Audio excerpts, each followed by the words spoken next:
Confucius के बाद यदि चाइना में सबसे ज़्यादा कोई लोकप्रिय विचारक है, चिंतक है, जिसका सामाजिक समरसता का जो सिद्धांत है, यदि कोई ऐसा विचारक है तो वह है भीमराव अम्बेडकर। ये बातें इसलिए बता रहा हूँ कि एक दलित घर में, महार घर में, महाराष्ट्र में चमार को महार कहा जाता है, महार घर में जन्म लेने वाले बालक अम्बेडकर कैसे थे, कितनी गरीबी में, मुफलिसी में उन्होंने पढ़ाई किया। मैं अपने बच्चों को बता देना चाहता हूं कि जब वो पढ़ने जाते थे स्कूल, तो उनको स्कूल के क्लासरूम में बैठने नहीं दिया जाता था, वो बरामदे में बैठ के पढ़ते थे।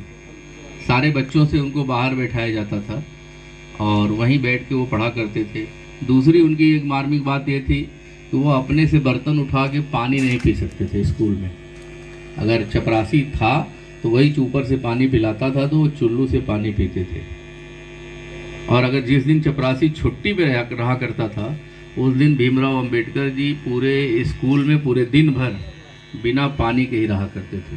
और सोच लो कि एक बालक जिसे क्लास के बाहर बैठाया जा रहा हो, एक बालक जिसे बर्तन छूने का भी अधिकार नहीं हो, एक बालक जिसको पढ़ने का अधिकार नहीं हो, वह स्वभाव से कितना विद्रोही हो गया था।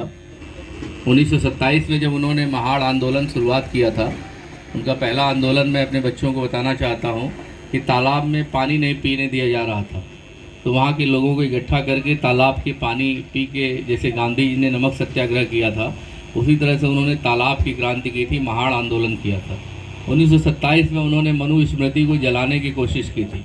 जब 1931 में गोलमेज सम्मेलन गए, ये बात ज़्यादा महत्वपूर्ण है, तब वहाँ पर जब उनको गोलमेज सम्मेलन में बोलने दिया गया, तब उसमें वायसराय को संबोधित करते हुए अंबेडकर जी ने कहा था कि मिलार्ड, क्योंकि अंग्रेज़ों को घमंड था, रहता भी है, जब वो बोलते हैं, कहते हैं कि हमारा शासन बहुत अच्छा है, देखो हमने इंडिया को, भारत को कहाँ से कहाँ पहुँचा दिया। तो इसी बात पे अंबेडकर जी ने वहाँ जवाब दिया था कि मिलार्ड, आप कहते हैं कि आपका शासन प्रणाली बहुत अच्छी है, लेकिन आपको मैं बता देना चाहता हूँ कि आपने हमारे ऊपर 200 साल तक शासन कर लिए हैं, लेकिन अभी तक जितनी ब्रिटेन की, इंग्लैंड की आबादी है, उससे कई गुना ज़्यादा आबादी आज भी हमारे भारत देश में गोबर के ऊपर सो रही है। लेकिन आज हम लोग अगर अम्बेडकर जयंती को नहीं भूल पा रहे हैं, उनको याद कर रहे हैं, तो समझ लो कि ये अम्बेडकर जी की बहुत बड़ी उपलब्धि है और उन्होंने कुछ हमारे लिए किया है, तभी आज हम उनको याद कर रहे हैं। और हरिजनों के लिए उन्होंने आरक्षण की वकालत करनी शुरू की थी, तब जब,